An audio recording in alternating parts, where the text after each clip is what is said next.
Good morning. This is Mark Sebastian, the founder of OptionPit.com, with your AM Volatility Report reminder.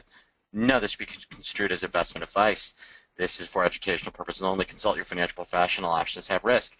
A little reminder on our event coming up on May 7th. Options for long-term trading and investing and hedging. So if you are an investor and you want to implement options better, you're a trader and you want to do some long-term positions, or if you want to set up some hedges, this is the course for you. We're going to cover all sorts of awesome stuff.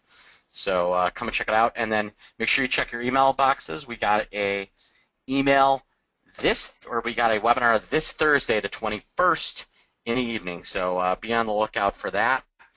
Let's talk about the market. Boy, what a disappointment oil is. A lot of people were looking at oil saying, ooh, Doha falling apart, oil's toast, oil's toast. And when that many people are expecting a meeting to go bad, this is where that concept of market expectations comes from. So when everybody in the world is looking for something to be negative, and that it tends not to end up being that negative for the market. And that's why, oil's down 2.3%. Oil's down 3%. Lottie frickin' da. Who cares? We've seen that before, and as you can see, the S&P is basically flat. That correlation, the spread between, how oil and the S&P move together, seems to have broken apart.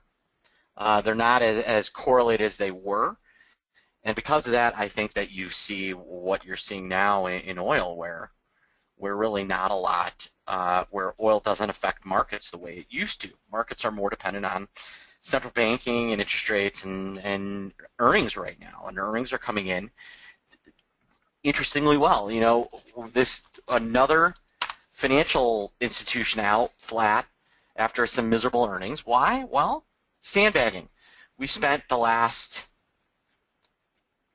6 months sandbagging earnings and upcoming earnings, and now we're seeing what sandbagging can do, where markets are rallying, because when you set expectations low enough, they're not hard to beat, and that's what a lot of these financials have done.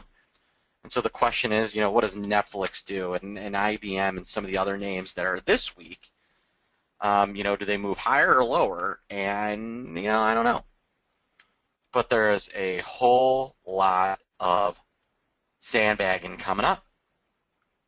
All right, and you can see kind of the market rallying.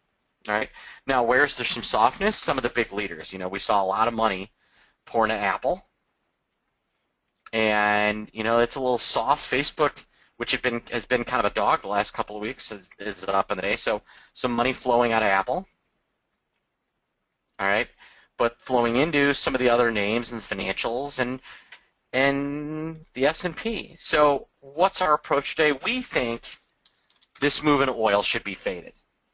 So if oil's down, sell something. We like selling puts.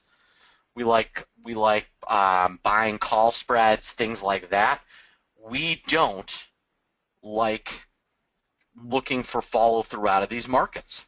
We just don't see it. Additionally, look at the flatness of this term structure. I mean, if we throw out the front 2 weeks and then just look at kind of the regular contract, May out to Jan 2018, you're dealing with a 5-point spread, less than 5 points.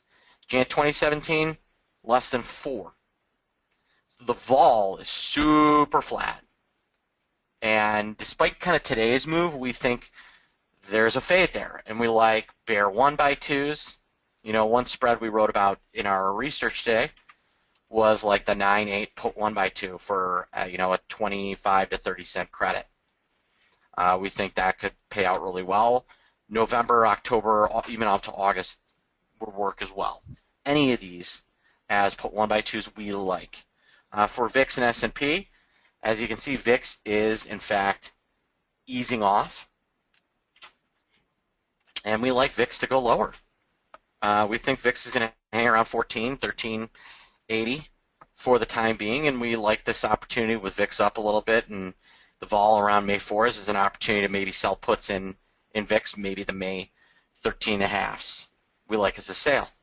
The May 4 13 and a halves at 20 cents do not look like a terrible sale to us in terms of trades that we might potentially like going into earnings or into non-farm payrolls. We think this is an opportunity to play it. Aside from that, you can see the vol ETNs are in, the financials continue to run higher, and transpos are taking a bit of a break, but that's kind of the day that is. All right, and on that note, I'm going to wish everybody a great day. Again, keep on the lookout for those emails from us, and everybody have a great day. And you can email me, mark@optionpit.com for questions, or you can call me 888-TRADE-01. Have a good one.